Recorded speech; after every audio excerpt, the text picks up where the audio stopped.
এখানে জুলাইয়ের যারা কর্তা ব্যক্তি ছিলেন, হর্তাকর্তা, পরবর্তীতে একটা বিরাট অংশ রাজনীতিতে গেছে, আরেকটি অংশ রাজপথে থেকেছে, আরেকটি অংশ এই বিভিন্ন রকম যেখানে ঠাদাবাজি এই সমস্ত তাদের অনেকেই দুর্নাম বদনামের মধ্যে সারা বাংলাদেশে জড়িয়ে পড়েছে সমন্বয়কের নামে।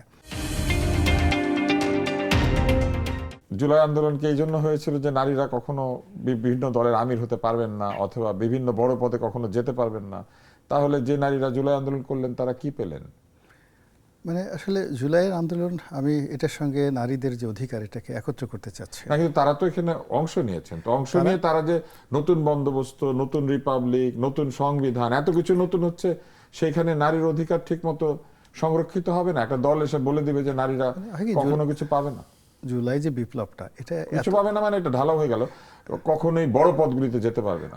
জুলাই বিপ্লবটা এত বৈষম্য দূর করার কথা ছিল। হ্যাঁ, এত তাৎক্ষণিক এবং জুলাই পরবর্তী ঘটনা এতটা উত্তেজনাকর, একটার পর একটা ঘটনা ঘটে গেছে। এখানে জুলাইয়ের যারা কর্তা ব্যক্তি ছিলেন, হর্তাকর্তা, পরবর্তীতে একটা বিরাট অংশ রাজনীতিতে গেছে, আরেকটি অংশ রাজপথে থেকেছে, আরেকটি অংশ এই বিভিন্ন রকম যেখানে ঠাদাবাজি এই সমস্ত তাদের অনেকেই দুর্নাম বদনামের মধ্যে সারা বাংলাদেশে জড়িয়ে পড়েছে সমন্বয়কের নামে।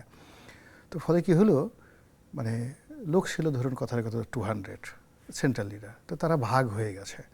কিন্তু আন্দোলনকে ওন করা, নারী, কনস্টিটিউশন, সংস্কার, এই বিষয়গুলোকে নিয়ে গবেষণামূলক কিছু কাজ করার জন্য যে সময়, মেধা, যোগ্যতা দরকার, হয়তো ভবিষ্যতে হবে সামনের দিনগুলোতে, কিন্তু এই মুহূর্তে দেখা গেল যে তাদের সেই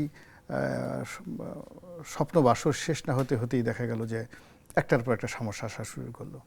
তারপরে এর মধ্যে ইলেকশন, এখন ইলেকশনের মধ্যে জামাতের আমির একটা কথা বলছে, তারেক রহমান সাহেব একটা কথা বলছে, এই কথার মধ্যে আবার এই জুলাই আন্দোলনে যারা আছেন তারা তো আমাদেরই ছোট ভাই ছোট বোন, এরা কাণ্ডজ্ঞান নিয়ে যে একটা কি এরা মুরব্বীরা এই ধরনের কথাবার্তা বলতে পারেন, এটাই তারা ভাবতে পারছেন না।